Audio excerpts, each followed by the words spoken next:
The Subcommittee on Higher Education and Workforce Development will come to order. I know the quorum is present. Without objections, the chair was authorized to call a recess at any time. Artificial intelligence isn't coming in some distant future. It's a tool that businesses are already using every single day. Data shows that nearly half of the occupations could use AI as at least a quarter of their task. That means jobs are evolving in real time. At the same time, research finds that 44% of workers' core skills will change within the next 5 years because of the technology advances. That presents enormous opportunities, but also only if we prepare for it. America's economy's strength depends on whether our workforce is ready to compete and lead into the new era. So the question is simple. Are we preparing our workers to succeed or letting them fall behind? The Workforce Innovation and Opportunity Act is a foundation of our nation's workforce development system. It provides funding for job training, work-based learning, classroom instructions, and support for our adults and youth. But our economy only looks very different than it did when WAIL was first reauthorized in 2014. We have to ask whether the system we built more than a decade ago is equipped for the economy we have today. Employers are hiring, but nearly 7 million positions remain unfilled. The problem isn't lack of opportunity. It's a mismatch of skills. More important, businesses are recognizing that demonstrated ability and real-world competencies matter as much, or if not more, than traditional four-year degrees that leave learners straddled and behind in sometimes unrecoverable debt. That's why employee-led training matters. When businesses have direct involvement in designing training programs, we get better outcomes. Many employee-led or employee-involved models allow Americans to earn while they learn. These models build practical skills tied to real jobs, and they ensure taxpayer dollars produce measurable results. AI is going to automate some tasks, but also create new ones. An AI-ready America won't happen by accident. It will happen when we align training with the real job demands, remove barriers to employee participation, and hold programs accountable for results. Our responsibility is clear. Prepare Americans not just for the jobs of yesterday, but opportunities for tomorrow. And with that, I'd like to yield to the ranking member. Thank you, Mr. Chairman, and I want to thank our witnesses for being with us today. A strong workforce development system can provide our workers with the skills they need to succeed, helping employers find the required talent and positioning our nation for future economic growth. But we know we've not been investing in our current system for quite some time, and as a result, significant gaps persist. The Workforce Innovation and Opportunity Act, or WIOA, was a landmark step forward when it was enacted in 2014. It was bipartisan success that sought to streamline the complex web of workforce programs and improve accountability for our workforce systems. However, today, many workers and job seekers are struggling in an increasingly unaffordable economy. Many Americans are looking to further develop their skills and seek new opportunities, and our workforce system must ensure that every worker, even those without a bachelor's degree, can access good-paying jobs and gain the skills required to thrive in today's economy. Last Congress, our committee worked in a bipartisan manner to address the gaps in our workforce development system and successfully led and then eventually reached a bipartisan, bicameral agreement entitled the Stronger Workforce for America Act. This monumental agreement updated WIOA to increase skills development, strengthen the connection between employers and the workforce system, and put more Americans on a path to success. It included more important policy victories for both sides of the aisle, including skill-based hiring measures, youth apprenticeship grants, and individual training accounts. It included several of priorities initiated by the chairman, gentleman from Utah, including a pilot program for 5 states to innovate with flexible funds, which was modeled after his state's workforce system, the creation of new credential repositories in every state, and increased access to accountability for the Job Corps. A Stronger Workforce for America Act was testament on how Congress could put political differences aside to stand up for working Americans. It is a rare achievement when Representative Fox and Senator Sanders are fighting for the same legislation. Unfortunately, when this legislation was on the cusp of being signed into law, Speaker Johnson abruptly removed it from a end-of-year must-pass funding bill after Elon Musk and his allies launched a social media campaign and torpedoed it. We're now over a year into the 119th Congress, and we have failed to bring the bill back up for consideration in its original form. Instead of cementing a win for our workforce and the American people, regrettably, all signs point to committee Republicans now going to needless extremes and in a partisan direction when it comes to reauthorizing WIOA, abandoning this bipartisan legislation with potential to go as far as prioritizing President Trump's attempts to dismantle the Department of Education by moving adult education programs from the Department of Education to the Department of Labor. This would be a big mistake, and we're fortunate to have an expert witness today, Mr. Parton, who's administered WIOA programs during this time at the Department of Labor. He can speak with authority on why it would be a big mistake to move adult education to the Department of Labor, and we should listen to him. The good news is that it's not too late for committee Republicans to avoid this mistake. It's not too late for committee Republicans to show the committee that the committee refuses to put ideology ahead of what's best for the country's workforce development system and those workers and employers in our districts who rely on it. And it's not too late for committee Republicans to take the path that the committee Democrats believed we should have taken over a year ago, because it's not too late to advance the Stronger Workforce for America Act and to renew our commitment to making it a law. It's not too late to do that, but it's up to our Republican friends to decide what comes next. With that, Mr. Chairman, I yield back. Thank you. Pursuant to Committee Rule 8C, all members who wish to insert written statements into the record may do so by submitting them to the committee clerk electronically by Microsoft Word format by 5 p.m., 14 days after this hearing. And without objections, the hearing record will remain open 14 days to allow statements and other materials noted during the hearing to be submitted for the official hearing record. I now turn our attention to an introduction of our 4 distinguished witnesses. Our first witness is Mr. Tim House, the Executive Vice President and Chief Operating Officer at the Wireless Infrastructure Association from Arlington, Virginia. A second witness is Dr. Scott Ralls, the President of Wake Technical Community College from Raleigh, North Carolina. And our third witness is Mr. Brent Parton, okay, the President of CareerWise from Washington, D.C. Thank you so much.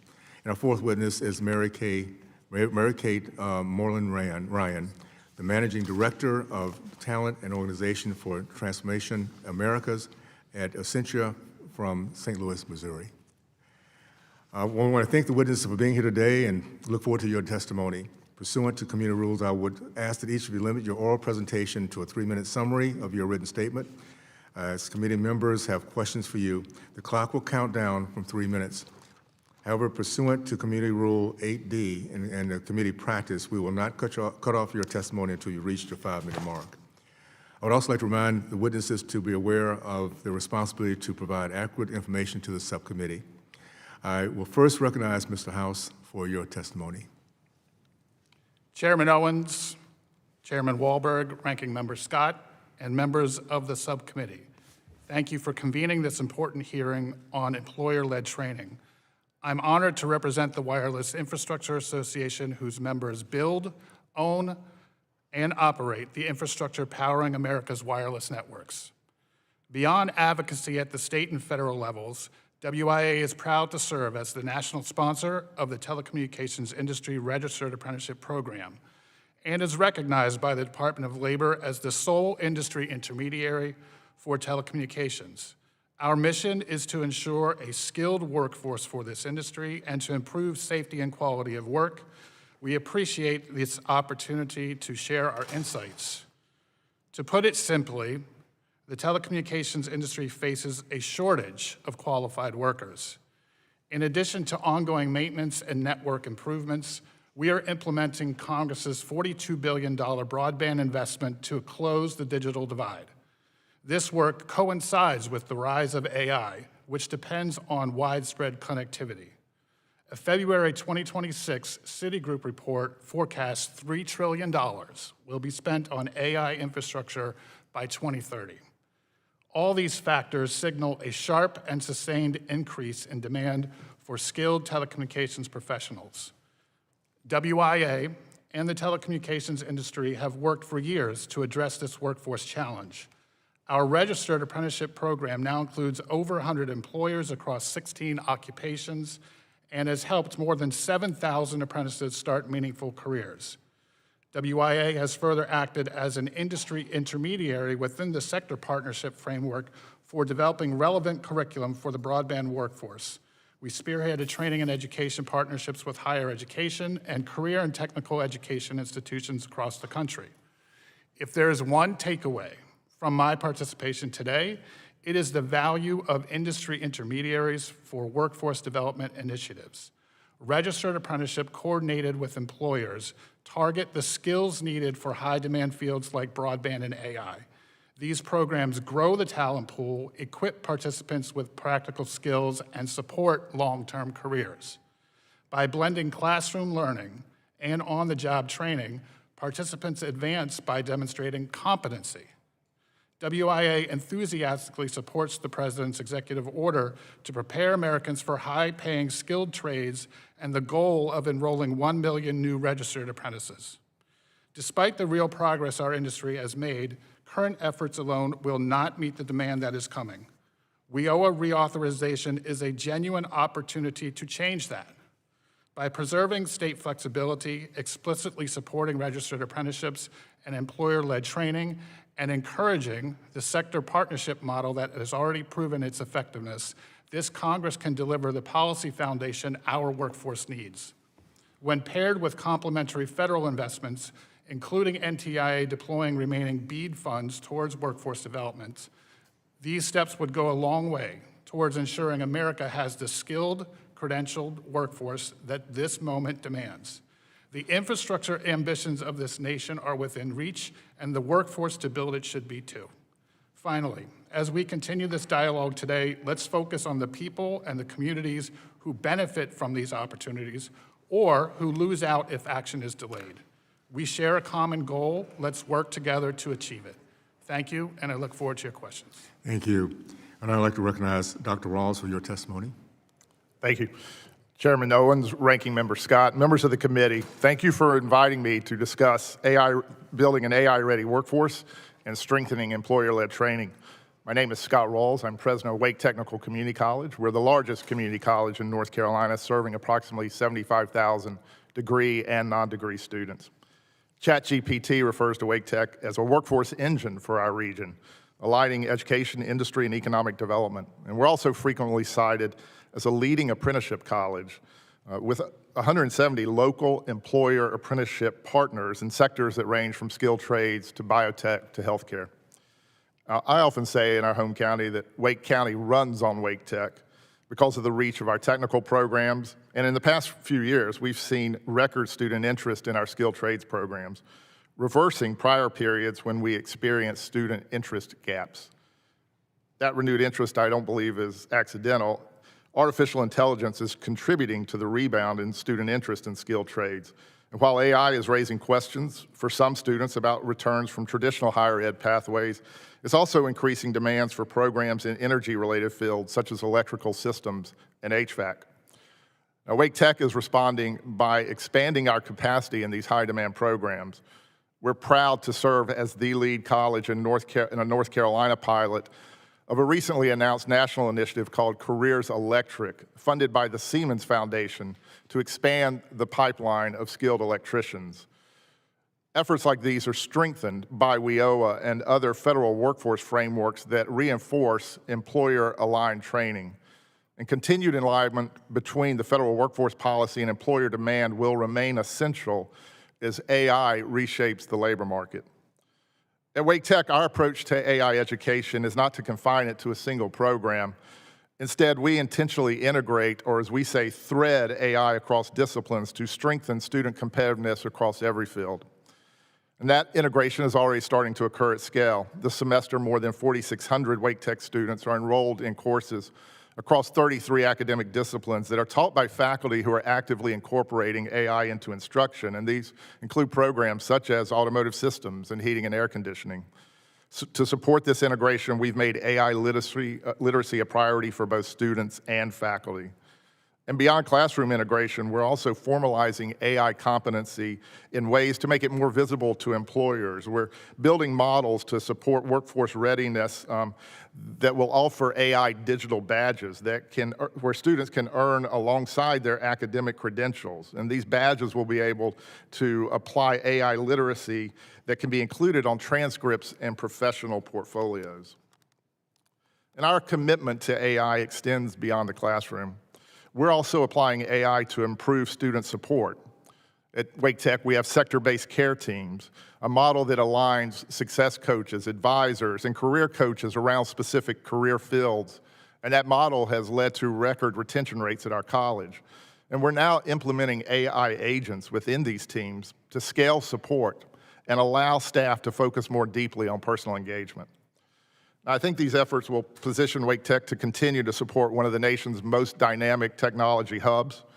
Cybersecurity is our largest academic program at Wake Tech, and our biotech programs support a leading biopharma manufacturing cluster. To sustain that leadership, our students must remain competitive in their knowledge and application of artificial intelligence. And that means preparing them to use AI as a powerful tool and not a crutch. At Wake Tech, we're developing what we say is AI-enabled critical thinkers, people who can apply technology responsibly across industries.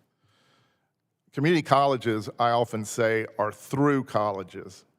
Students come through us to reach their desired destinations, ultimately employment destinations. And for institutions like Wake Tech, that responsibility means meeting employer skill targets with precision. The future workforce will require fluency in artificial intelligence across occupations, from skilled trades to advanced technology fields. And our role at Wake Tech is to ensure that students are prepared to meet that future with both technical excellence and informed judgment. Thank you, and I look forward to your questions. Thank you. I'd like to recognize Mr. Parton for your rest of your testimony. Thank you, Chairman Owens, Ranking Member Scott, members of the subcommittee. Appreciate you inviting me to testify today. I'm Brent Parton. I'm the president of CareerWise USA. We're the nation's leading youth apprenticeship intermediary. We connect employers, high schools, colleges, and workforce systems in over 15 states to expand registered apprenticeship opportunities for young Americans. Employer-led training is core to our DNA. CareerWise was founded about 10 years ago by business leader Noel Ginsberg, inspired by the Swiss system where industry doesn't just advise on workforce development, it leads. Today, we partner with hundreds of employers and school districts across the country, from manufacturers in Colorado to global organizations like Accenture that I'm joined here by today, serving nearly over 2,600 young people, building skills and occupations across industries. Our apprentices have earned over $37 million while still in school, and the 93% are employed in their field or post-secondary education. The average apprentice in America is 29 years old. That's too late. Apprenticeship is not just a job, it's a foundation for a career. It's not an alternative to college, it's an affordable complement that allows young people to earn while they learn. And for employers, it's not charity, it's how you build a generation of talent. The question before this committee is not whether apprenticeship for young Americans works. The question is it the right bet in the AI age? And can we scale it? Entry-level jobs are not disappearing in this country, but they are changing, and they always have. In the AI age, more learning will happen at work, and more work will demand continuous learning. I believe industry has to play a bigger role at every level in sharing the responsibility for building the next generation of our workforce. The role of policy is to support scale, and this is where the work of this committee comes in. We need a system that prepares young people to compete, keep workers connected to their jobs while they upskill and adapt to changing technologies, and importantly, the workforce system must give career changers a real shot to change without surrendering their livelihoods. These are the critical tasks of our workforce system, and I come to you today as a practitioner to offer a quick set of thoughts about how we can put industry-led training at the center of workforce reauthorization. First, let's focus on building sector infrastructure. We cannot scale employer-led training one employer at a time. We need intermediaries. We need industry associations. We need large employer partners that come to the table with their colleagues. The building trades have done this for generations. We have to emulate that, and I have seen real promise in a Stronger Workforce for America Act to focus on sector partnerships and critical skills industry funds. Second, as we pursue employer-led training, keep the focus on results. The goal of employer-led training and on-the-job training is to ensure public dollars go towards training and advancement of a career, not subsidizing low-wage work. Registered apprenticeship is the gold standard of employer-led training for a reason. The National Apprenticeship Act and its reauthorization could offer a really critical framework for scaling employer-led training across industries. Credential registries and learning employment records are also critical for ensuring the quality of employer-led training so that young people, as well as workers, can support their mobility in their careers from employer to employer. Finally, I urge the committee to keep the attention on youth. AI is rewriting the first rungs of the career ladder, but it is not eliminating it. We at CareerWise focus on what we call the Launchpad decade, those first 10 years of a young person's life from 16 to 26 that can shape their economic and social trajectories for years to come. As was youth apprenticeship readiness grants that we strongly support, put real emphasis on youth apprenticeship as a core strategy, as well as more paid work-based learning for out-of-school youth as well along the way. We encourage you to double down on employer-led training for our young people. I'll conclude by saying throughout my years in this field, I've witnessed firsthand the absence of action at time to take great steps to strengthen our workforce system in the face of great crises and opportunities. I've seen how an under-resourced system can serve brittle in the face of pressures. But I've also seen extraordinary resilience. Workers striving to adapt, employers investing and innovating to build talent, educators changing the way they do work, like my good friend Dr. Ralls here. The need and the will is there. Let's build the system to match it. This committee has the solutions. These are not Republican solutions or Democratic solutions, they are American solutions. Reauthorize the Workforce Innovation Act, pursue the reauthorization of the National Apprenticeship Act to pursue its full promise, and focus also on reauthorizing the Carl Perkins Act and building bridges between our career tech ed programs and registered apprenticeships. Our country needs sustained, bipartisan focus on these issues at this critical moment, grounded in what works, but reimagining what's possible. CareerWise stands ready to work with you, and I appreciate the time today. Thank you. Thank you. I'd lastly like to recognize Ms. Morley Ryan for your testimony. Thank you. Chairman Wahlberg, Chairman Owens, Ranking Member Scott, and members of the subcommittee. My name is Mary Kate Morley Ryan, and it is my pleasure to speak to you today on behalf of Accenture. Accenture is a talent and innovation-led organization with 784,000 people operating at the center of enterprise AI adoption across every sector of the economy. From our experience, success with advanced AI requires equal investments in people, in learning, and the technology that they use. At Accenture, we develop our own people to be AI-ready, digitally fluent, and agile. And I help our clients do the same. I lead workforce transformation, technology, and change initiatives alongside our clients, partnering to shape the future of work.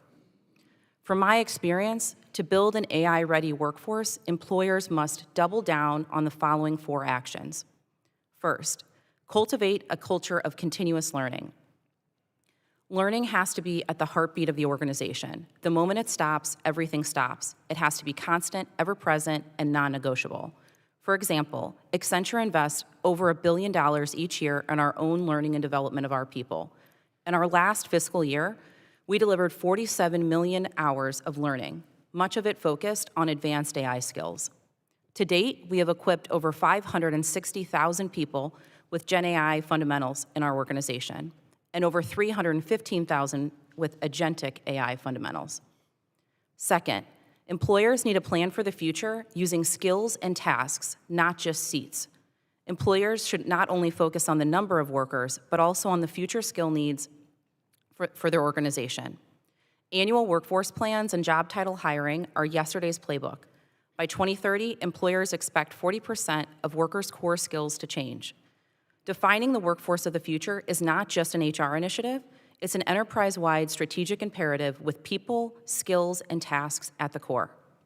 And third, we need to meet the moment with work-based learning, developing talent at the speed that technology demands. You can't learn to swim from outside the pool. At some point, you have to jump in the water.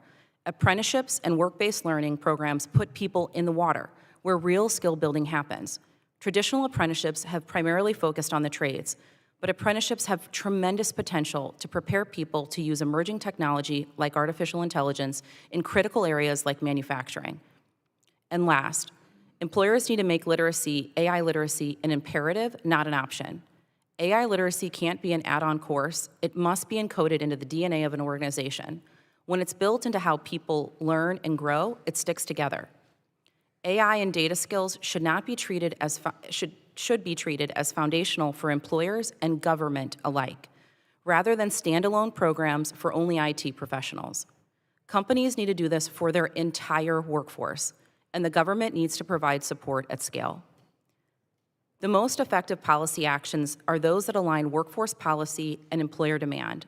They accelerate access to training and create agency for workers to continuously build their skills.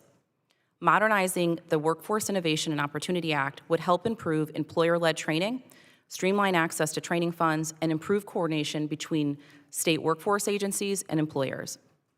Modernization would reduce delays associated with program approval and reimbursement while bringing processes related to the eligible training provider list in line with the evolving technological changes we see every day.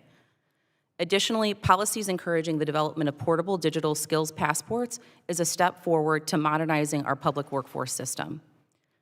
I believe the challenge before us is not simply to prepare the next generation of workers, but to equip today's workforce with the skills to adapt, advance, and thrive as AI reshapes tasks across every sector of our economy. I so look forward to your questions today. Thank you. Thank you. Under Committee Rule 9, we will now question the witnesses under 5-minute rule. I will recognize myself for 5 minutes. Mr. House, in your view, what happens to the American competitiveness if we fail to modernize our workforce system for AI-enabled infrastructure? Chairman Owens, to put it simply, we will miss out on a historic opportunity. As I mentioned in my testimony, there are unprecedented investments in deploying AI infrastructure and broadband infrastructure, and they're happening right now. But those investments cannot move forward without the American workforce needed to build that infrastructure. In the context of national security and U.S. competitiveness, we're on the cusp of moving from digital AI to physical AI. And that will be manifested in robots and humanoids. So we cannot afford to have the American workforce be a bottleneck towards that progress.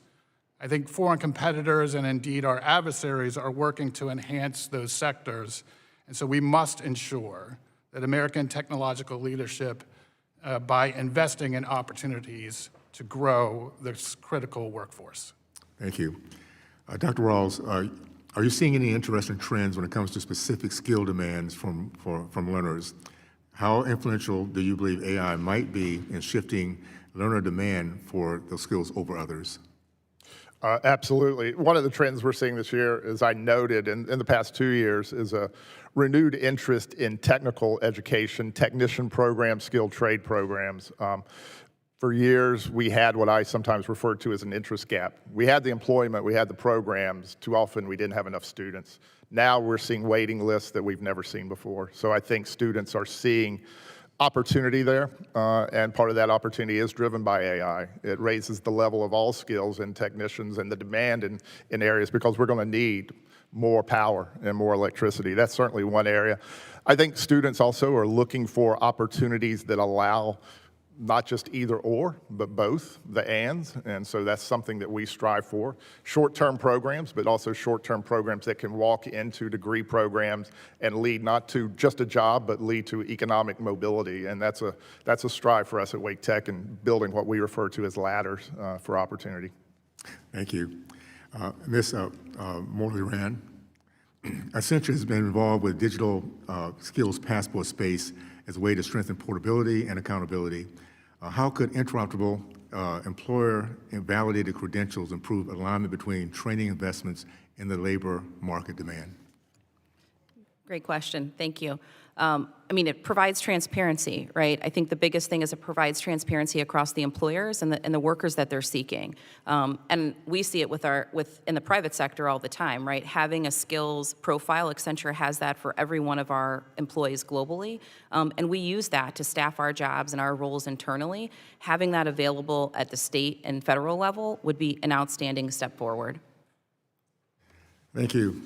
I would now like to recognize my friend from Connecticut, Mr. Courtney.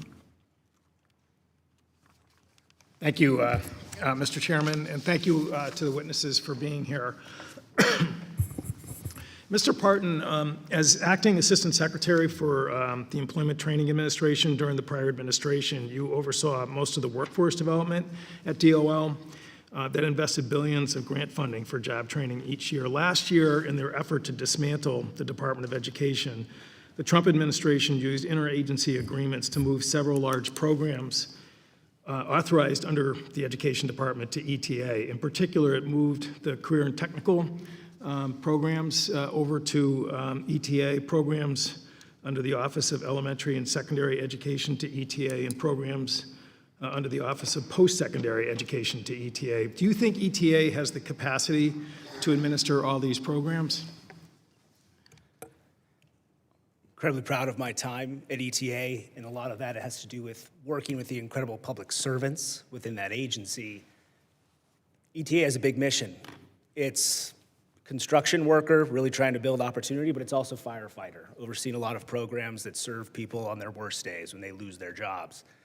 And so when we think about the scope of responsibilities, whether that's supporting opportunities for youth, whether that's supporting upskilling for workers, it's a huge breadth of opportunities. The agency, I believe, always works to its great maximum in terms of the letter of its authority, in terms of the resources it has. But I believe for the scope of the mission in front of it has been long under-resourced, as our public workforce system at the state and local level has as well. When I consider in the relationship between the scope of what ETA has to conduct on its core mission in relation to also what partners. We work incredibly close with our partners, the Department of Education, on Title II, on career tech ed, trying to forge better relationships between apprenticeship and career tech ed systems. The federal government has great expertise across the board. ETA's capacity is strained in its current mission. I'm concerned about its ability to really have the capacity to meet the moment in the AI age as is in relation to a broadened portfolio of responsibility. I continue to have that concern. Well, thank you. I mean, and this is sort of consistent with all the testimony today. There is such an incredible consensus out there about the fact that we need to create career pathways, whether it's through tech schools that are, again, administered by the Office of Career and Technical Education, or comprehensive high schools who, again, take advantage of Perkins Grants programs. I have a ton of them in my district. We have a huge surge of shipbuilding employment growth at the Groton shipyard, and it's amazing. I mean, we're now dozens of regular comprehensive high schools that have set up welding labs using Perkins money that's there. But I will tell you, the notion that they're going to be sort of subject to the Department of Labor as opposed to the Department of Education, it does not compute, with the faculty or just the way, the program has been run. And again, to weakening career and technical education by, again, diluting it in an agency that's already overstrained, as you point out, it really is taking this country in exactly the wrong direction. And again, it's not just manufacturing, it's healthcare, it's so many other occupations, which this should be career and technical education's moment. And fooling around with, taking them out of the Department of Education, as I said, it's just, totally crosswise to, again, what we're hearing today from the witnesses. In addition to, what I just described, we also have actual apprenticeship programs starting at the high school level. Through a youth manufacturing pipeline initiative that's there. We have a pending Apprenticeship Act reauthorization bill. The Fitzgerald Act has not been reauthorized, honestly, since 1937.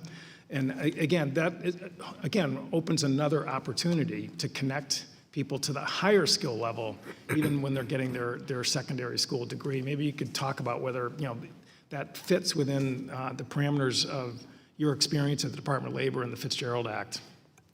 One of the most exciting parts, and thank you for that question, of the past 10 years of workforce development has been the renaissance in apprenticeship. And that has been a bipartisan, consistent focus, and I commend the administration's focus on 1 million registered apprentices as well. The National Apprenticeship Act bringing to the board the reauthorization of that is critical because it's catching up with the field that's rapidly expanding and growing. It's an opportunity to take a look at the investments that Congress has made, bipartisan investments in the expansion of apprenticeship, making sure that the system is not operating in a silo, the connections between the Workforce Innovation Opportunity Act, career and technical education. Reauthorizing the National Apprenticeship Act has the opportunity to clarify those connections, because at the end of the day, apprenticeship is an earn and learn proven model that we need to see across our systems, with our community colleges, partnerships with our workforce boards, our high schools, and I think the National Apprenticeship Act, reauthorizing it, sets the standard for what good is, but at the same time opens up a lot of possibilities to expand apprenticeship to more occupations and reach a lot more people in our country. Great, thank you. I yield back. Thank you. I'd now like to recognize the chairman of the full committee, my friend from Michigan, Chairman Wahlberg. Thank you, Mr. Chairman, and thanks to the panel for being here. Ms. Morley Ryan, Accenture, as we know, works with companies around the world, specifically in adopting AI, and I sure appreciate the 4 need areas that you laid out very clearly. How quickly are workforce skill demand shifting across industries? Every second. Thank you for that question. I mean, skills are changing. I think the half-life of skills now is less than 5 years. Yeah. So, you know, the core skills that employers think they need in 2030, 40% of those are going to change. There are going to be consistent skills, though, that we're going to see, you know, no matter what. Critical thinking, curiosity, collaboration. Those are what I would call like the human-led sort of skills that are not going to change, that we're going to continue to need enduring. And these have to start early, don't they? Exactly. Yeah, early education. And you know what's special about our country, as I've also advised other countries on this topic, is that they come to the United States because we have entrepreneurs, we are innovative, we are curious, we collaborate, we go for the big, we shoot for the moon, right? And I would say, you know, other countries have asked me, how can we have that sort of American spirit, honestly, in our place? We have the money, we have the funding, we've done, you know, what their versions of apprenticeship acts, we've done, you know, essentially digital skills passports, right? But how do we get that sort of energy and culture, frankly? And so I want to share that we have that in our country, and we need to allow spaces to scale that and codify that from a workforce development perspective. And certainly foster that more, relish it, and encourage it. Yes. And accept the fact that we have our challenges, but America still is a place that has that in our DNA. Let's not waste it. Thank you. Yeah. Mr. House, we know that many wireless jobs, which are expanding all the time, don't require a 4-year degree, or sadly 6-year degree that we see so often now. How can employer-directed training further advance skills first hiring in your sector? Because the technical competence has to be there, even though it may not need that 4-year degree. Agreed. As an industry intermediary, WIA typically sits at the intersection of employer need and training design. We don't develop curriculum in a vacuum. We work with employers, convene them, and identify exactly what skills, competencies, and safety standards are required for each occupation before we enter into writing a single course. That means that curriculum is demand-driven from the outset. When the industry changes, we know first. You move from 4G to 5G, and the methods of deployment change, the skills required change as well, and the curriculum associated with that changes. And so that intelligence flows directly into how we design and update our training content and keep it current with real-world requirements. And the result of this is industry-validated credentials that carry weight. And so this is the foundation of skills-first hiring in our sector. The credential becomes reliable, portable, and a sign of competence that a degree may not satisfy. Apprenticeship is one important delivery mechanism for that curriculum, which is structured on the job learning and ensures that workers don't just learn the theory, but also demonstrate competency in the field where it counts. Yeah, I appreciate that.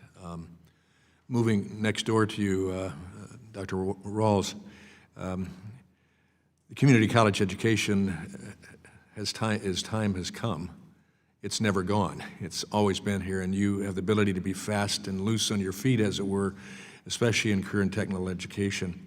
WIOA needs to be reauthorized. We need to make sure that a program that's a good idea has become a little bit fragmented, et cetera, forcing employers to jump through hoops at times and different rules that sometimes don't make sense. Can you give a concrete example of how that fragmentation slows down or blocks employer participation? Well, speaking from the ground, I can tell you where sometimes I see that. I can see that sometimes for employers, understanding who is eligible for WIOA-based support and who is not is sometimes a challenge in working in customized training areas. I think sometimes for people who are in practitioner roles, and this is for people who are in WIOA positions with workforce boards as well as community colleges, one of our challenges sometimes is we're really all focused on wanting ultimately employment outcomes. Too often I find that it is challenging for us to easily get those employment outcomes long-term, looking at not just getting a job, but in what field, moving up. And I think those are areas for all of us that having greater access to that type of data would be important for all of us in the workforce field. Okay. Well, thank you. My time has expired. I yield back. Thank you. I'd like to now recognize my friend from California, Mr. DeSalio. Thank you, Mr. Chairman. I want to thank you and all of the witnesses for being here. Such a overwhelming, wonderful mix of emotions, the opportunities, but also the apprehension in this. I represent a district in the East Bay, the San Francisco Bay Area. It's the fifth wealthiest in the district. The southern end of it has a lot of H-1B tech workers. The northern end is traditional refining. It's interesting in terms of workforce investment, two industries that are changing rapidly. So the northern end, one of the 5 refineries is closing. 2 of them are spending billions of dollars going into transitional fuel. And a lot of the operational things are changing from steel workers, the traditional positions and building trades, to more efficient uses. But getting that right and training people is a real challenge. And then the southern end, because we're getting so many layoffs in the tech field, we've got H-1B workers who are there who are adding a lot of value and aren't replaceable, but what do we do with them? Anecdotally, as I was coming back from the national labs, looking at what they're doing there, extraordinary investments on AI, mostly with DOE grants, and then going down onto the campus to meet with the Labor Institute to talk about their research and the challenges in the workforce, particularly in that workforce, the tech industry. And then lastly, I was driving home and I stopped, my microwave had broken, went in to buy a new microwave, and the salesman, we had a moment, we were chatting, and I said, how long have you worked here? And he said, 3 months. I said, what'd you do before? He said, I work for a tech company. So he went from, I didn't get into the details, but being a tech worker to being a retail worker, and it was quite demonstrative between national labs with people who are doing Nobel Prize work to workers at trying to do research on how do you work with WIOA to prepare for the workforce in the future in very different traditional fields, and then seeing it at the counter of a Best Buy. So, Mr. Parton, there are individual things we can do, like for the H-1B, individual training accounts where together we can partner with employers in this kind of world. Are they of value? And the danger is, to the chairman's comment, is being too fragmental and too incremental in a world that's changing so dramatically. So are those the kind of transitions where we can keep the best and the brightest that have come to this country with great opportunities and we've gotten a great benefit from, but transition them and use their talents in a way that benefits Americans?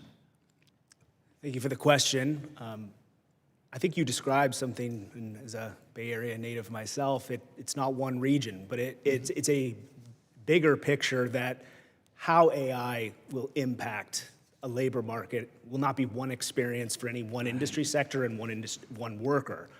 I think what you described about how even within a large region, there's sub-regional trends in terms of how this technology is going to create different jobs, but have an adverse impact on others.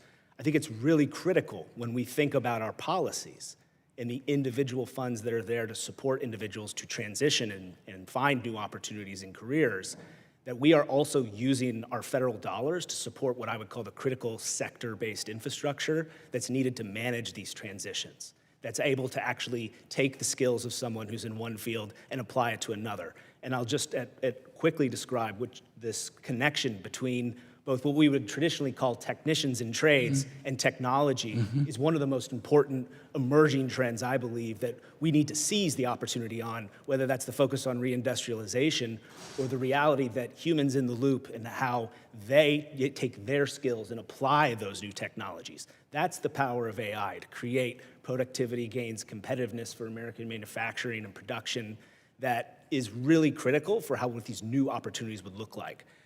Having the software engineer stand next to the manufacturing technician is something that was once what I think a lot of the work in manufacturing looked like, with the skilled workers and the engineers standing next to each other.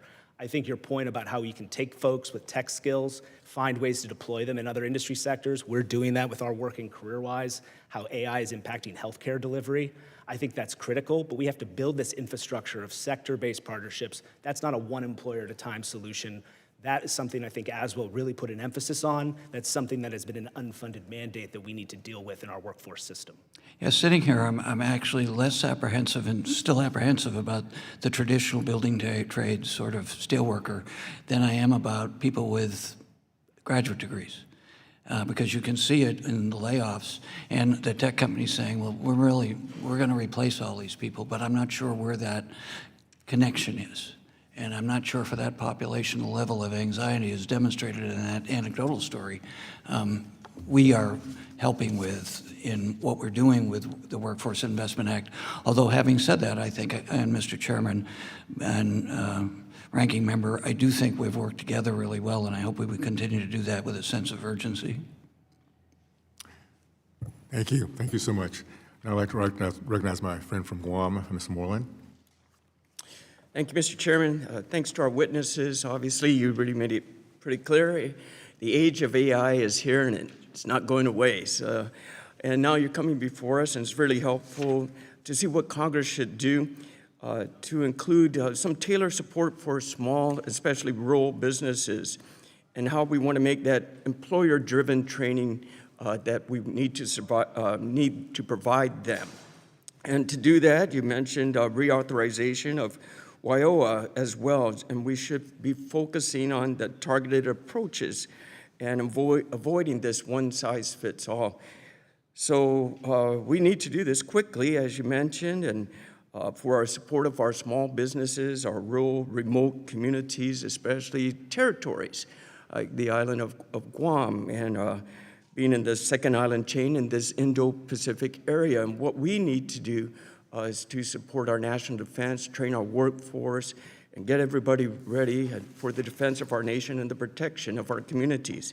So, Dr. Ralls, think of having the ability to have flexible funding and how this would enhance, or you can enhance the emerging industries like enhancing cybersecurity or AI. Thank you for the question. For us at a community college, ultimately, I think our superpowers, we have to be nimble. We have to move in different directions, and at different times, we will see different programs that are emerging in different ways. For us right now, the jobs in healthcare, the jobs in technician areas, that's where we put a lot of investment. So for us at the community college level, having that type of flexibility is important so we can respond to the trends of the day. I think that's where employer-led becomes so important, because for us, ultimately, it's about hitting targets. And for us, it cannot be targets that we're imagining. They have to be realistic targets, because if we imagine them for our students, we're not providing a service to them. So that's why I think, the flexibility for us to be nimble, but also the ability and using our employers, which are the destinations for our students, as the targets for what we're trying to hit is so important. And I think that's where, that part of it with WIOA is very important. Thank you, and continuing on with that, so how could Congress better reform WIOA to allow community colleges to fully leverage these programs to support their workforce innovation? I would say a couple of things. I mean, I think at the state level, there are funds which the state can pull out for specific innovation. Sometimes at the local level, it can be a little more challenging, I believe, because they are following particular performance metrics, and nothing wrong with that. That's to make sure we're being responsible and accountable.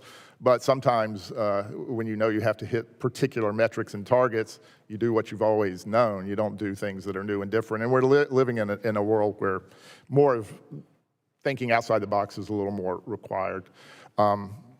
So I think having that form of flexibility at the local level. I also think, the role for community colleges is going to be important.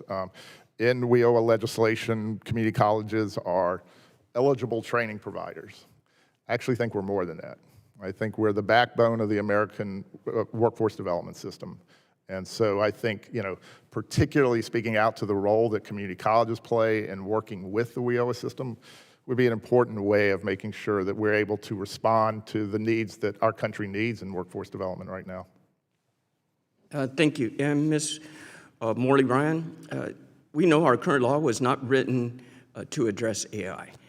And so what are the most significant administrative barriers employers face when attempting to use these workforce funds? And what do we need to do to create more modern WIOA and operate it at a speed of AI?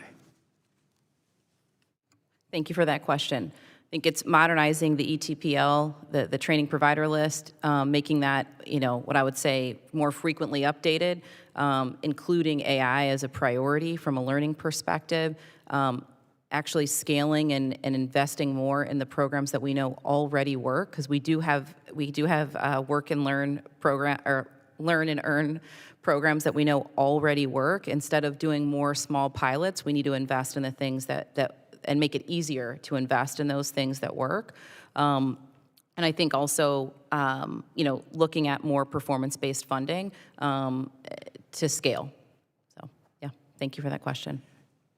Thank you. Mr. House, just give you a little bit of time just to elaborate more on the apprenticeship role for our new and emerging sectors, please. Sure. Thank you for the question, Congressman. Our experience as an industry intermediary and national sponsor of apprenticeship is that we can work very closely with a rapidly changing industry and meet what our employer needs by addressing related technical instruction, co-creating curriculum that would support earn while you learn and training on the job. And we found that in doing so, and with registered apprenticeship being a world-renowned, time-tested system. Thank you very much, sir. Thank you, Mr. Chairman. Thank you, witnesses. Thank you. I would like to recognize my friend from Georgia, Ms. Macbeth. Thank you, Mr. Chairman. Thank you to the ranking member Adams and to our witnesses for taking the time with us to be with us today. I have already read your testimonies. The quickest way to strengthen employer-led training for AI and other growing sectors of our economy is to pass the bipartisan Stronger Workforce for America Act and increase funding for workforce development programs that are proven to get Americans the skills that they need to get good jobs and to keep them. Almost every decent job requires some sort of credential, certificate, or degree beyond a high school diploma. And most will require workers to gain skills as they advance in their careers. Despite the fact that most Americans do not go to college, the federal government spends only a fraction on workforce development and on-the-job training programs compared to what they spend on our university systems. Congress must support job training and workforce development programs the same way that it supports our university systems. The fact of the matter is that you do not have to go to college to be successful. It certainly helps, but it's not the only path to a good life. Congress sends the opposite message to the American people with these vastly different funding levels. Part of the reason why there's so much loan debt is because Americans have been told by both parties and our society for years that the only way that they can be successful is to go to college. Students were told that if they just got a 4-year college degree, that the jobs would be there. But oftentimes we see every single day those jobs are not there. And since most Americans can't afford to go to college on their own, they turn to loans. And the less money you have, the riskier you are to give a loan, to be given a loan, meaning the only way to get one is to work with lenders offering predatory interest rates as high as 15 and 20%, pushing contracts that are easy to sign but next to impossible for these students to pay off. The system is rigged against the very people that it's supposed to be helping, those who don't have the money to get the skills necessary to move into a higher income level. It's a cycle, and it never ends. And it never ends because Congress, yes, my colleagues and I, we allow it to continue. We should be using this time to mark up the Stronger Workforce for America Act, a package of bills that this committee has been trying to get done since before I came to Congress 7 years ago. A package of bills that's sponsored by members from both parties, including the TRAIN Act, my bill to authorize and improve the Strengthening Community College Training Grant that provides hundreds of millions of dollars to over 200 community colleges around the country to support sector partnerships between schools and employers in fields like advanced manufacturing and AI. DOL recently announced that they'll be accepting applications for the 6th round of funding until May 20th later this year, which I would like to submit digitally for the record. No objection. No objection. Thank you. Dr. Ralls, can you briefly talk about why it is so important for Congress to authorize and maintain funding for community colleges through federal programs like the Strengthening Community Colleges Training Act? Well, thank you for the question. As I said before, I do believe, I'm a little biased, that community colleges are the backbone of the American workforce development system. I think we're unique in that we work between what has traditionally been a job training box and a workforce development and education, and we're uniquely capable of bridging because people don't want just jobs, they want careers. They want the opportunity to be able to quickly get a job, but then to take skills and move them into education and then to move up and get promotions. And I think community colleges are uniquely created to be nimble, to bridge the traditional worlds of workforce development and higher education. And I believe that we are the answer to many of the workforce challenges that America faces right now, and we're also the access points. We take great pride at Wake Tech that, some colleges take pride in how few students they take. We take great pride in that we take the top 100% of students. And our ability to inclusively support people in this time of transition, I think community colleges are uniquely prepared to do. And thank you. I agree with you as well. This is a great program that's supported by both parties, and this is just only one example. There's so much that we could be doing together, but instead of really doing it, we've been in hearing after hearing discussing solutions that are ready to go right this second, but are pushed aside in favor of partisan bills that have no real chance of ever getting 60 votes in the Senate and being signed into law. Well, thank you so much, and I yield. Thank you. I'd like to recognize my friend from Wisconsin, Mr. McLaughlin. Thank you. First of all, just a comment on the last thing. I've been here for 11 years, and I think the whole time I've been here, the party that's been leading the charge for what I'll call a skills-based education, and what I guess what you refer to as community college in Wisconsin, we refer to as technical college, has largely been a Republican thing. And I think the guidance counselors who encourage children to get some general degree, four-year degree, are almost uniformly liberal Democrats. So it's not, I don't think it's both parties responsible for this, but there's no question we'd be better off with more people in technical college and less than four-year. Now, Mr. House, general question. We often hear that workforce programs are slow and compliance heavy. From your members' perspective, what makes federal training programs difficult to navigate? Congressman, thank you for the question. Too many disconnected programs to sort through. The federal workforce development system is not one system, but dozens of separate programs targeting different population sectors and localities. Heavy compliance and reporting requirements. Employers consistently cite the administrative burden of federal programs, particularly documentation, performance tracking, and reporting as a deterrent. I think our role as an intermediary is particularly helpful with those kinds of challenges. Constant regulatory changes also create uncertainty. Federal workforce rules can shift dramatically between administrations, and that creates unpredictability and uncertainty for employers. Okay. In general, do you feel, insofar as we're going to put more money at the technical colleges in the country, it'd be better off coming from the state government without so many burdensome regulations than coming from the federal government? Generally, yes. Okay. Shifting gears a bit, you mentioned that the Wireless Infrastructure Association is recognized as a sponsor of the National Sponsor of Registered Apprenticeships by the Department of Labor. Can you talk about that program and how it works under WIOA?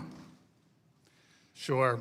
I can talk about the program in the sense that it has rapidly expanded in a very short period of time. We've been able to scale it from 0 occupations to 16 occupations. We have 113 now participating employers, and over 7,000 apprentices have moved through the program. I think it's a great success story. Our employers, however, choose not to pursue funding through WIOA because of some of the administrative burdens that I just mentioned. So our experience with WIOA for participants in that program is limited because of the exact feedback that we got around these burdens. Okay, next question is maybe a little repetitive, but, and this is for Dr. Ralls. Are there administrative requirements under WIOA that slow down innovation at the local level? For me, at the community colleges, we don't receive direct funding from WIOA, but I do know at WIOA sometimes there is challenges. As I mentioned before, the performance requirements oftentimes speak to process and not ultimate outcomes. That's a challenge for all of us in being able to determine what are the ultimate employment goals that we're trying to achieve, what's the mobility, what's the wage progression. And so I do think there are challenges that WIOA faces, but we all face in that regard as well. Okay, just one more general comment on the differences between a four-year university and what in Wisconsin we call a technical college. It's sometimes inferred that a four-year university isn't for everybody, like not everybody could graduate. I think right now we have dumbed down the requirements for a four-year degree such that anybody can get a four-year degree. And when I think of some of the people who have them, quite frankly, back home that I've met, I would almost say that anybody can get a master's degree. Right?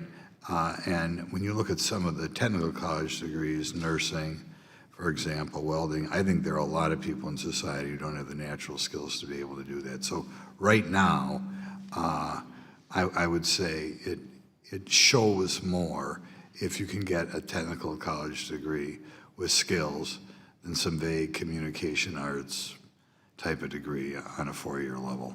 Those are the people who anybody passes. In the tech college, you really have to learn something. So thank you very much, Mr. Chairman. Thank you. I'd like to now recognize my friend from Arizona, Ms. Grijalva. Thank you, Mr. Chairman. Today, we're focused on building an AI-ready workforce through employer-led training and innovative apprenticeship pathways. But this committee has already produced a bipartisan blueprint to do just that. Last Congress, a Stronger Workforce for America Act was passed by a vote of 378 to 26, a historic consensus on how to modernize our workforce system for the challenges ahead. The tools were clear: mandatory investments in youth apprenticeships, stronger employer-led training models, and sector partnership designed to respond to dynamically to labor market shifts, including AI-driven disruption. The question before us today is not whether we know what works, it's whether we will follow through. If ASWA had been enacted, the lower income communities would likely have benefited in several structural, if not programmatic ways. The bill wasn't simply about training, it was about realigning the workforce system towards wage mobility, employer demand, and mandatory investment stability. For districts like mine, it would have meant paid apprenticeships for our students, predictable workforce funding for local providers, and real partnerships between Southern Arizona employers and educators, creating pathways to high-skill, high-wage jobs that many families in our community urgently need. Because if we fail to scale what works, lower-income communities will feel the consequences first. Mr. Parton, given your experience in scaling apprenticeships at CareerWise and your prior leadership at the U.S. Department of Labor, I'd like to ask you directly whether these reforms represent the kind of adaptive capacity workers need to thrive in an AI economy. Yes. Yeah. The Youth Apprenticeship Readiness Grants, for example, for an organization like ours that works closely with industry as well as education partners to set up these innovative apprenticeship pathways, would have been a down payment and a serious commitment from the nation to the future of our young people, that you don't have to choose between work or college, but you have a clear earn and learn path that leads to not just a job, but a career. Yeah, it was in ASWA that $65 million was included in mandatory funding for the Youth Apprenticeship Readiness Grant, and I know that that would have made huge impacts in our communities. From your experience at CareerWise, and based on what you have seen in the field, what are the essential components of high-quality youth apprenticeship programs, and how important is sustained federal investment like YARG in ensuring that these programs serve both students and employers effectively? What sets, I think, youth apprenticeship apart from other types of job training is that it's industry-led, not industry-advised. It's built around a job and a real career. But I think what's critical to recognize is through our apprenticeships that start in high school, often juniors or seniors or right after they graduate, young people are earning while they learn. They're learning skills on the job, but they're also earning post-secondary credentials, college credit, in some cases degrees. North Carolina, where Dr. Ralls comes from, has been a leader in this space. The partnership we have with Accenture is not just building skills, but actually using those day to day, not having to take out debt, and most importantly, being able to make informed decisions about where they want to go with their future, about if they want to invest in higher education, where do they want to invest, and that work experience to launch their career is really critical. And giving them the opportunity to explore those careers while they're in high school gives them that flexibility to like, well, maybe this isn't what I want to do, and let me focus on something else. Based on your experience, are sector partnerships one of the most effective employer-led tools we have in preparing workers for technological disruption? And what risks do we take if Congress fails to codify them? Thank you for that. Again, the short answer is yes. You spoke already well to the fact that many questions have come up about how to integrate all these different funding streams or how to deal with the different realities in one community, one industry versus another. The answer is building this infrastructure that can be nimble. The employers are at the table, the education partners are at the table, but it's about this infrastructure for how we scale employer-led training. We cannot sell our way to scale. We cannot do this one employer at a time. We need these durable industry partnerships that can be nimble and that can ensure that there's clear signals about how we use these various sources of funds to the best impact. Yeah, and I think that we all have examples in our own communities of how these youth apprenticeship programs have worked, but they're one-off ones. It's a certain school that works with a certain company, and when we provide the infrastructure support federally, it allows the flexibility for everyone to be able to do what we know works. And so I hope we'll continue to act with that in mind. Thank you, and I yield back. Thank you. I'd like to recognize my friend from Missouri, Ms. Donder. Thank you, Mr. Chairman, and thank you to the witnesses for appearing here today. I'm very interested in what our nation's workforce development system can do to meet the moment regarding AI training. AI has enormous potential in many different areas of our economy as long as employees possess the skills to unlock that potential. In our market economy, businesses need to be up to date with consumer trends and technological advantages. They cannot be afraid to embrace innovation to remain competitive. However, there is a learning curve for employers and employees in AI-exposed industries and occupations who wish to adopt AI. Some small business owners and workers may not be as tech-savvy as others and risk being left behind. In Missouri, a company's AI usage has increased dramatically over the past 2.5 years. In September 2023, 3.1% of Missouri employers reported using AI. By July 2025, that figure had more than tripled to 10.5%, exceeding the national average. With this growth comes increased demand for trained, highly skilled workers to deploy AI. There's also an increased demand for AI workers, engineers, and electrical workers. As AI continues to expand, American employers and employees need effective and continual AI training to remain competitive. AI could provide more high-paying jobs and could be a net job creator for our country, but our workforce development system must ensure American workers are qualified for these new job opportunities. Ms. Ryan, I'm aware that Missouri already has some great AI success stories. From your perspective, what are some examples of effective employer education AI partnerships in Missouri that can be that are successful at keeping pace with AI development, and what can we policymakers learn from those success stories? Thank you for the question. Yeah, I'm not going to speak exactly to my clients or specific employers, just I want to make sure I have their permission. But I would say what we see in financial services and professional services right now is some of what I talked about in my opening statement, this sort of, AI fluency for all of their employees and then tiered fluency at different levels depending on the role. Healthcare is actually moving the fastest in Missouri. I think that might be part of it, since we have so many nationwide healthcare headquarters in the state.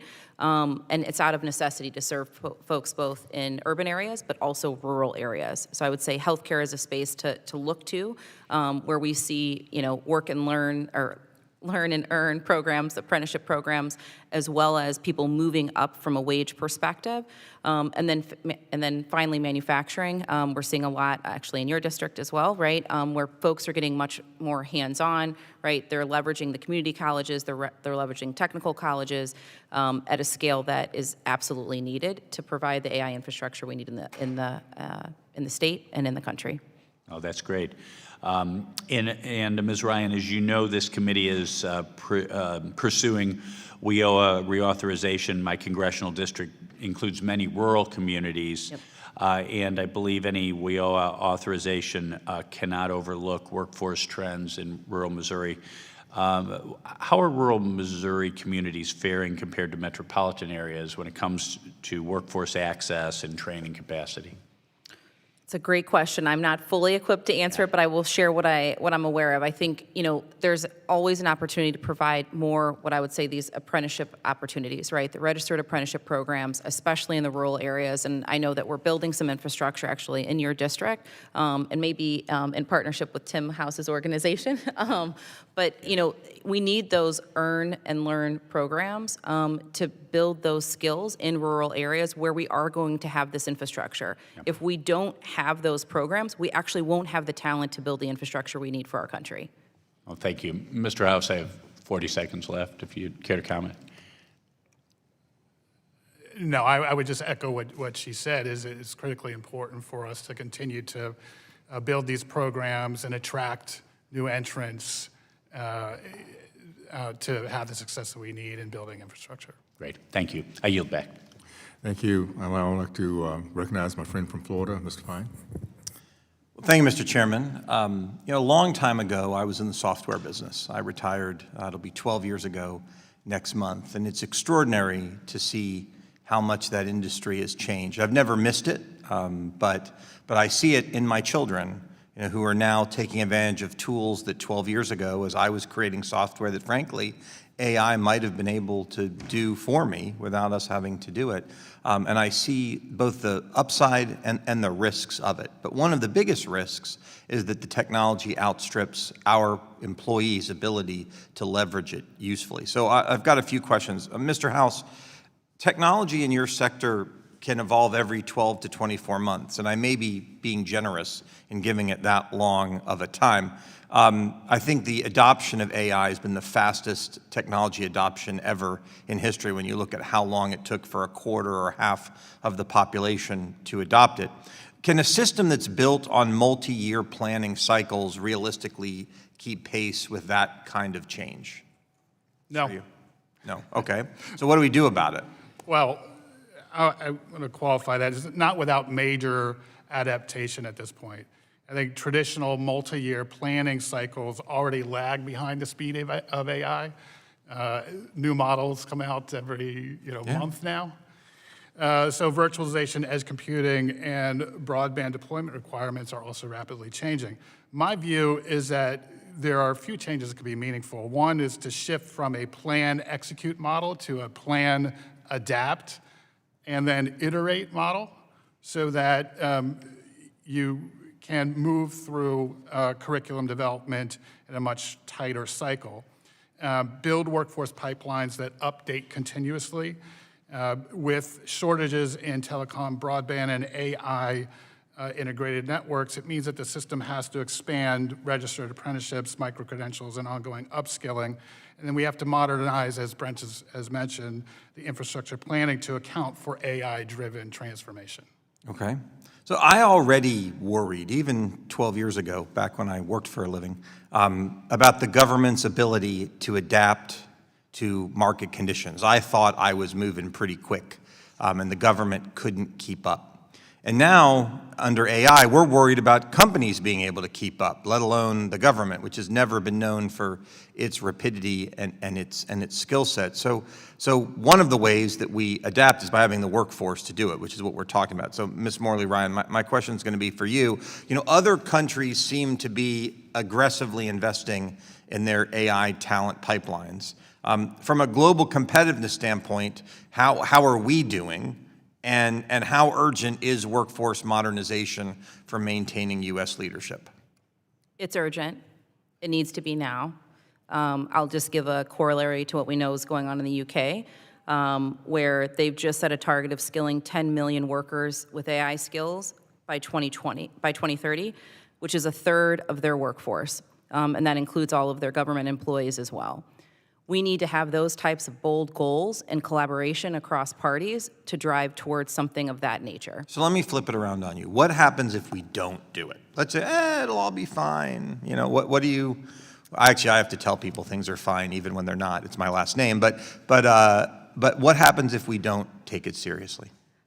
If we don't take it seriously, we're going to see what we saw in manufacturing, and I forget the year, I was trying to pull it up, where we had a significant drop-off in the workforce, right? Where we had highly skilled manufacturing workers who could not get jobs. I think it was, I'm trying to find the facts, but I think it's 17%. AI will have a much bigger impact than 17% of our workforce. So you're saying our choice is we can either lead or we can lag. There's not a middle ground. We can either maintain our leadership or we can end up with an industry that gets hollowed out, Yes. as we saw happen with so many of them in our past. Absolutely. Employers will go where the talent is.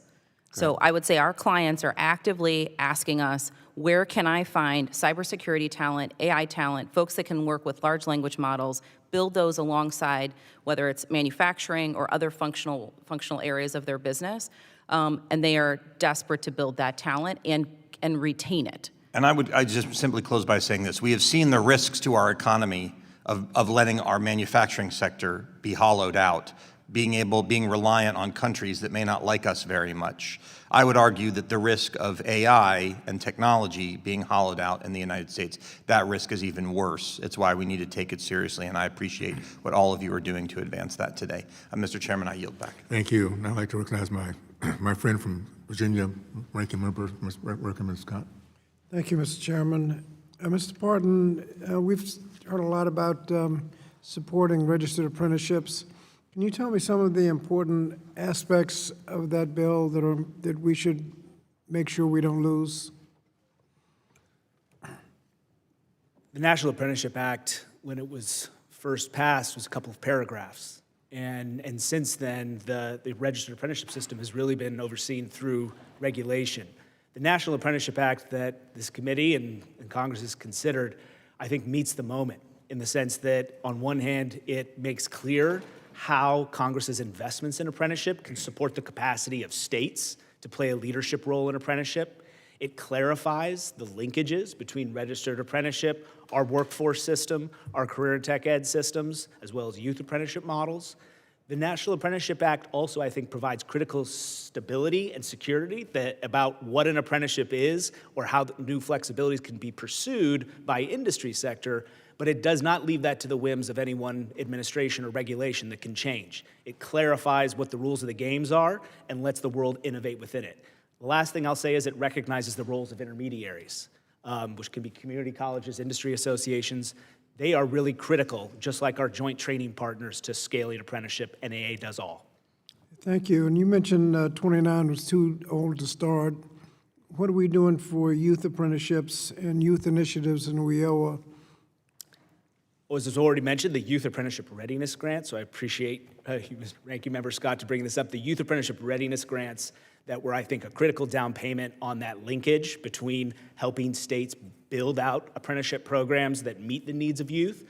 But beyond that, I would also call out how a Stronger Workforce for America Act increases the use of work-based learning, subsidized employment for youth, as part of how we serve young people who are both in and out of school. Both of those things are critical, I think, for how employer-led learning is being embedded into our workforce system. Our colleague from Ohio, Ms. Capter, has insisted that we include sector training as well as individual job training because of the conversion to electric cars. A lot of the skills don't transfer, and we have a whole sector that needs help. Can you say whether that's important, that flexibility is important? It's hugely important. WIOA has long recognized the evidence-based sector partnership model in workforce development. It called for more sector partnerships. I think ASWA took the important step to actually put the money where the mouth is behind that, the critical industry skills funds that gave flexibility for states to establish those, how to use and increase the governor's reserve to increase sector partnerships is critical. I will just say as an intermediary, employers do not look at their workforce through just a youth lens, just an incumbent worker lens, or how their workforce needs to change. Sector partnerships are an infrastructure that lets them meet all needs. Now, there's some expertise at the Department of Education that you don't have at the Department of Labor. Why does that make it more appropriate to keep adult education at the Department of Labor? Excuse me, Department of Education. On a personal level, it's always good to have friends who are smarter than you in other things so we can work on something together. But let me even answer that from the lens of an intermediary out there in the field. Our employer partners expect folks that come into their workforce development programs to have some basic skills. It's not about the job training part. It's about, often we're called kind of the durable career-ready skills. It's what us as an intermediary provides, but also basic literacy and numeracy. That's not something employers want to spend a lot of time investing in when they're investing in employer-led training. So I think while it's critically important, the best of adult education and workforce development has always been when they work together. The iBest program in Washington State has long been an evidence-based model, but they are different pursuits because the employers who we work with expect that to be delivered. We need partners out in the ecosystem that know how to do that well. Thank you. Dr. Ralls, I want to thank you for your work in community colleges. You've been in other states other than North Carolina and done an excellent job. Community colleges are good at preparing jobs for the future. AI is going to cost people jobs and create some jobs. What are community colleges doing to prepare people for actual jobs that will be there? Well, thank you, and thank you for your comments. For community colleges, we're successful in our strategies. We go where the jobs are, because as I said before, community colleges are through colleges. Students come through us to get to their destination, ultimately jobs. That's why our being nimble is so important. That's why our being employer-led is so important. But also the way we structure programs, I think, is very important. As we look at the AI moment, we have seen disruptive technologies in our time. This technology will be more disruptive, positively and negatively. And I think what's important is, from a Wake Tech perspective, the way we look at it is, this is too important to be treated as just a program or a silo. It has to be threaded across, and we have to make sure we're preparing all of our students across multiple disciplines. And that's why we are threading AI literacy into multiple different programs across Wake Tech. I think that's the strength of community colleges because we have a breadth of programming that we do across community colleges. We have strengths in our own areas because we are locally based, but we work across program areas. And I think the AI moment in the United States demands threading it throughout multiple workforce and programmatic areas. And community colleges, I think, are uniquely prepared to do that. Thank you, Mr. Chairman. Thank you. I'd like to now recognize my friend from California, Mr. Colley. Thank you, Mr. Chair. Thanks for convening this hearing on such an incredibly important and challenging topic. Ms. Morley Ryan, I know that kind of the hallmark of what Accenture is doing right now is being kind of as up to date as possible in the midst of this rapid transformation and advancement in the capability of AI models that we're seeing. I can't imagine how difficult that task must be since, whatever training you might have provided 3 months ago is woefully out of date today. Could you just tell us a little bit about how you try to do that in a way that's, helping the workforce adapt? Absolutely. Thank you for that question. I would say what we're seeing our clients do and what we're partnering with them on that's working the best is actually having their workers be a part of defining future state processes and future state workflows. So they're along, if you will, for the ride of where the company is choosing to go. And so when they're a part of that process change and they're a part of choosing technology that they're going to work with, they're much more bought in and they're able to use that and we're able to see what I would say double-digit productivity gains, right, for those organizations.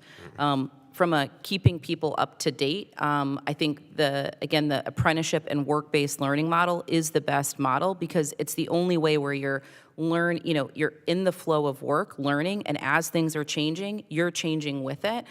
So those are what we see be the best.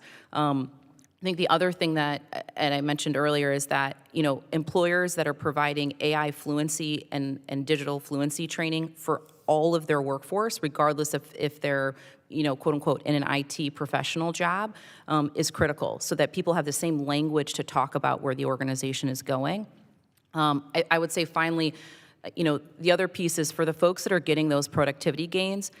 The best folks are moving those people into other roles where when they get that capacity from that productivity, they're actually moving those people into higher wage roles and allowing what I would say better customer service, or allowing those people to think more strategically about other problems in the organization. That's what I would say some of our best clients are doing, and that what I'm excited about partnering with them on. Very interesting.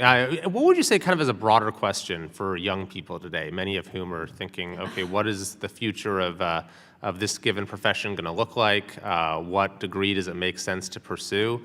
Is there any good advice that we can give them? Yeah, I will share what I tell my children. 3 of them are behind me. We did not bring the 4-year-old today, but to me, what I think is important is to continue to foster the American curiosity and entrepreneurial spirit, going after complex and hard problems with grit, right, and excitement versus fear, embracing what I would call the uncomfortable part of learning, right, not knowing, which is I think a lot of where we are right now. We don't know, and feeling like, okay, what could we hold on to, or what can we embrace from an uncomfortable perspective, more empirically, if you will, or evidence-based is critical thinking, curiosity, collaboration from a human perspective, critical.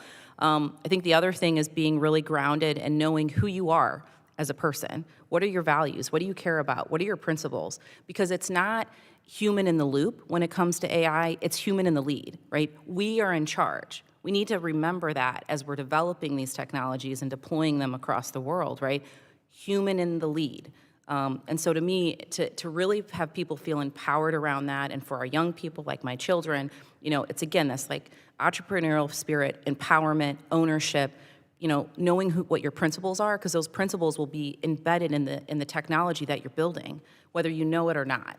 And so I think those are important things that I think about when it comes to my own children, and when I think about Accenture's partnerships on youth-based apprenticeships. It's not just about learning how to use certain technologies. It's about the mindset that you go into it when you're learning, or how you're partnering, or how you're listening to people.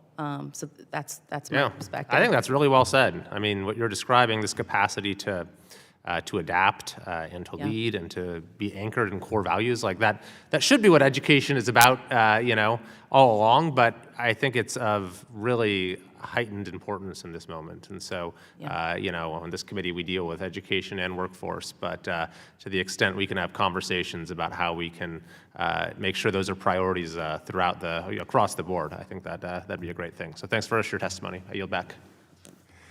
Thank you so much. Now, I'd like to move to our closing remarks. I'd like to recognize Ranking Member Ms. Scott for his closing remarks. Thank you, Mr. Chairman, and I thank again our witnesses for being with us today.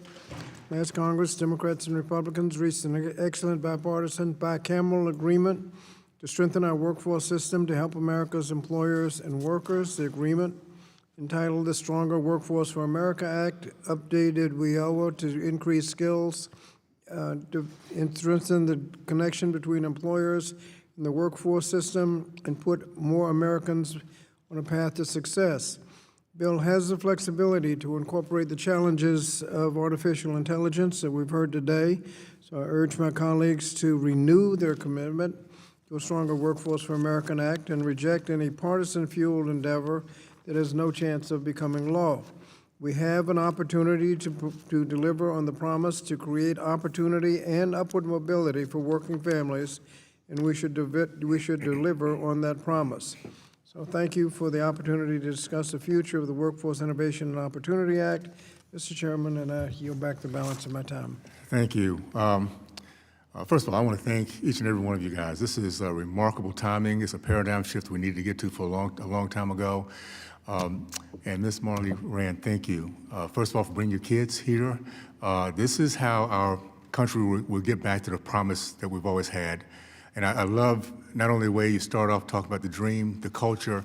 We have something so unique here and something we take for granted. The reason why I have the greatest middle class is because we can dream, we can risk, we can get back up and go at it again, and then tell our kids how to do the same thing so they stand on our shoulders. And I think that's the greatest promise we have with our country, is what you've just kind of highlighted. We've always believed the next generation should stand on our shoulders, be better than we were. And we kind of dropped the ball for a while. I was looking at a study, the kids born in 1940s, there was a 90% chance they were gonna out-earn their parents by the time they grew up. Well, in 1980, that dropped to 50%. So we had lost the promise, the mission, and this is how we bring it back, not only with new technology, but putting the character we need, putting our principles, our values into that process, and knowing that we're really working to make sure our kids are living a better life. Not just that we're making more money, but our kids can actually stand on our shoulders, take our legacy of our name and our mission and be excited about that. So I can't say enough about how excited about what you're talking about here. I'll say finally, we're getting back to return on investment. You know, the time we put in, the work, the money, we should be having much bigger dreams when it's all said and done, not less. We should be more excited about the obstacles we'll be facing. So AI is a great opportunity. I think more importantly is the way we approach it. We're finally seeing the focus is our kids, not institutions, not processes. It's how can we make sure the next generation moves on. So thank you so much for that. I cannot wait to be a part of the answers we need, solutions we need. Can't wait to see down the road what your kids are doing. It's going to be fun to see that for sure. And with that being said, I'd like to thank our witnesses again for taking the time to testify before the subcommittee today. Without objections, there being no further business, the subcommittee stands adjourned.